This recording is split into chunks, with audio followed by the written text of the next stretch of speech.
Hey everyone, my name is Ranga. I'm the co-founder of Soloman Labs.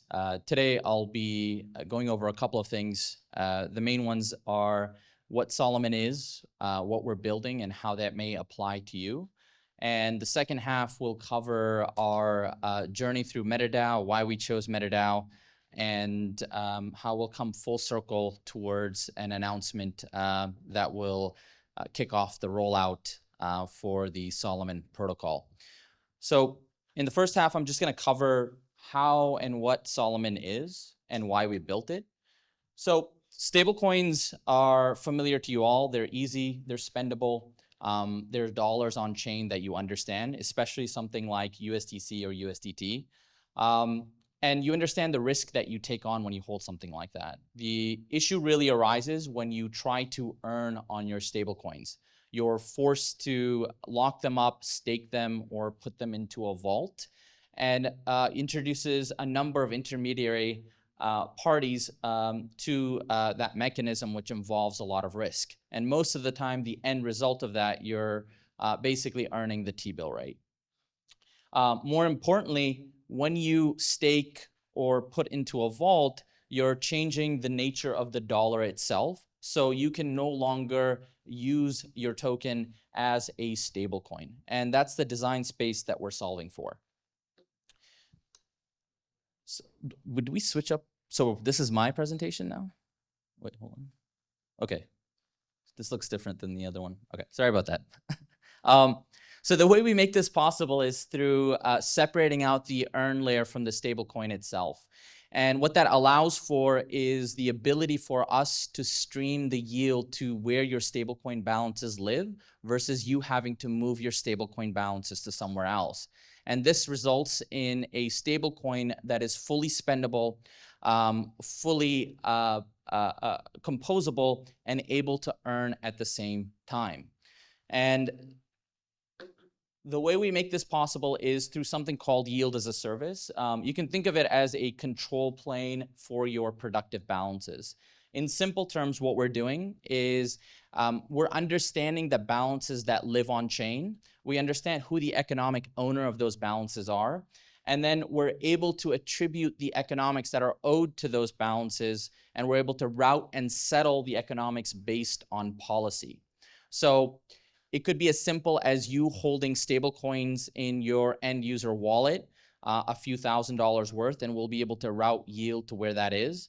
Or it could be as complex as a market maker that holds millions of dollars across LP positions, lending positions, or a number of other protocols. We're able to account for all of that, understand that, and be able to route the yield that is owed to that collectively to, let's say, your rebalancing wallet as a market maker. Now, this all sounds really great in theory, but what we did is we actually stood up our own stablecoin called USDv to show the power of YAS.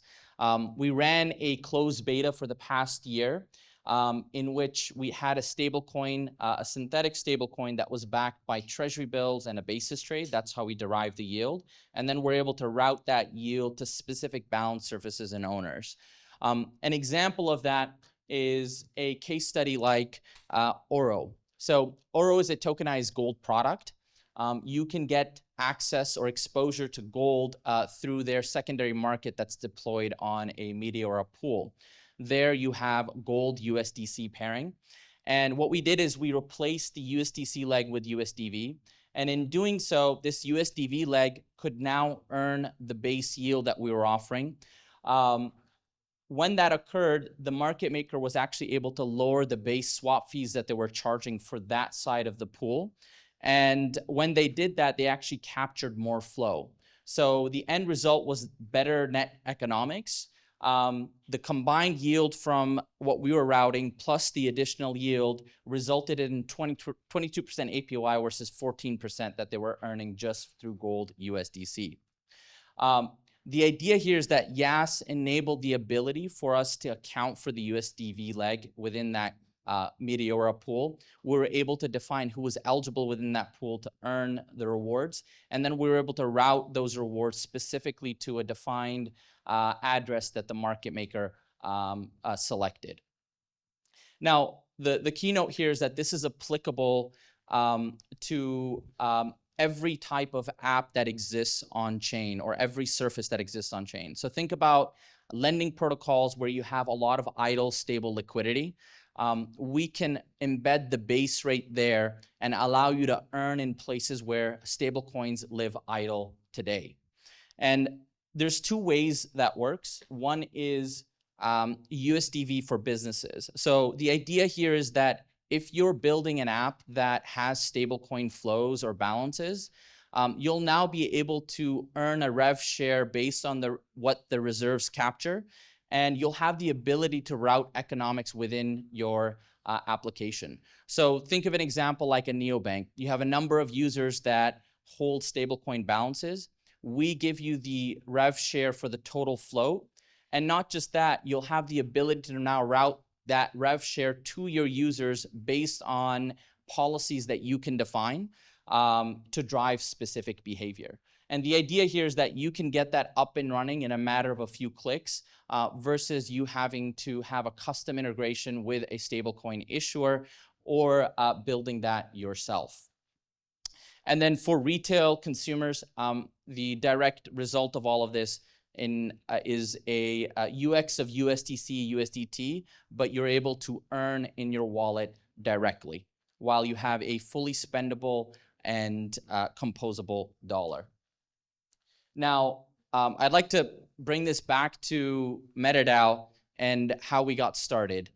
This was the DM that was sent between Prophet and ourselves. And in classic Prophet fashion, we got on a call literally like 2 minutes after that message. We were able to talk about the various projects. And I think right away, from my side, I knew this was the place that I wanted to launch Soloman. And the rest is history there. But Soloman represents a project that has an interesting path.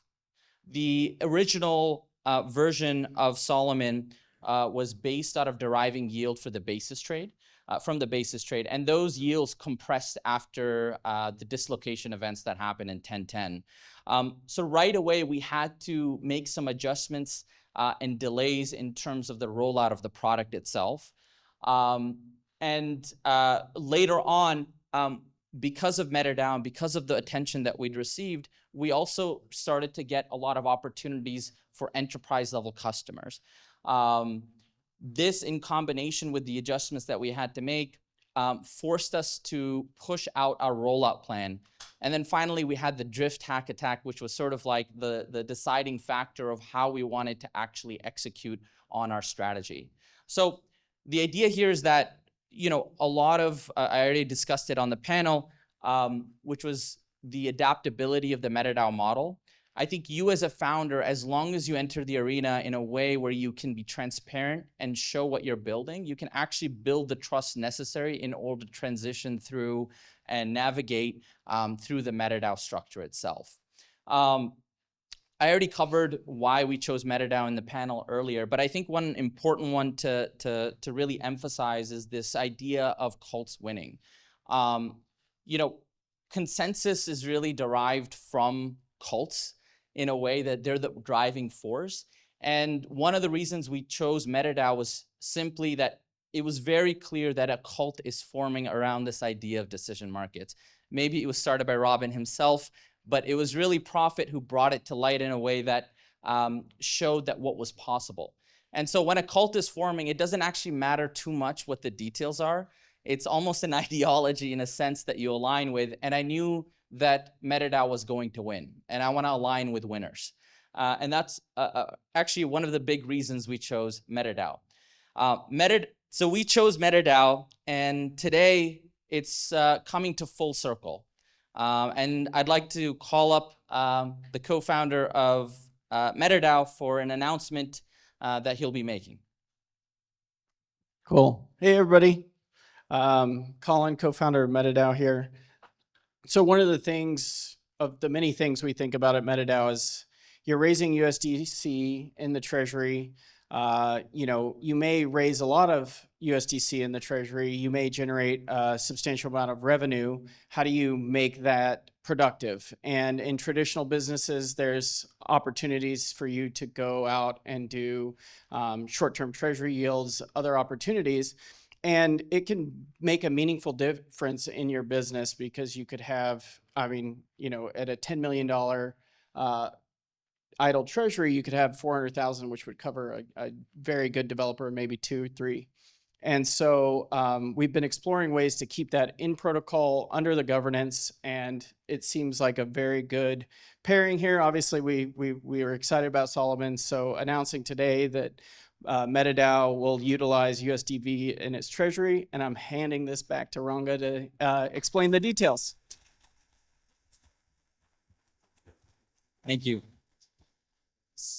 So one of the unique offerings of the YAS infrastructure that we've built is the ability to hold principal in one wallet, and then the user is able to define where the rewards are routed to or where the yield is routed to. So this is a perfect application or use case for MetaDAO treasuries, which requires the principal to be held within the futarchy controlled or decision market controlled DAO.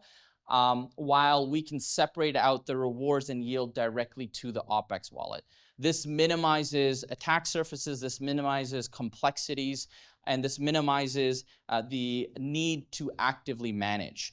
And this is uniquely available or possible because of the infrastructure that we've built for USDv and with Soloman. So this is really the kickoff to what is coming next. There's going to be a rollout strategy for USDv on the retail consumer side, where we'll see adoption for USDv across treasuries, across apps, and across retail users themselves. And in parallel, there is work that is being done to onboard external issuers to leverage this infrastructure for themselves. In a lot of ways, there's been many beginnings for Soloman, and this is another one. Every step is another step forward, and really excited to have full circle here of us choosing MetaDAO and then MetaDAO choosing Soloman. Thank you, everyone.